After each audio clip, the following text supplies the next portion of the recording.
የመጹውን ብዙሓት ቶም ናይ ትንቢት ሓሰውቲ ምእመናን ክስእቱ ንሰበብ ሓንቲ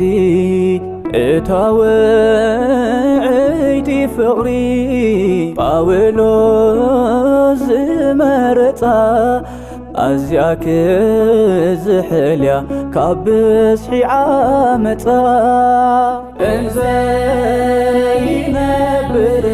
እግዚእነ ውስተ ደብረ ዘይት ማእዚ ይከውን ዘዚኣከ ምጽአት ኣመ ሃተትዎ ሐዋርያት ኩሎሙ ወይቤሎሙ ኩቼ ኢያስትክሙ ወይቤሎሙ ኩቼ ኢያስትክሙ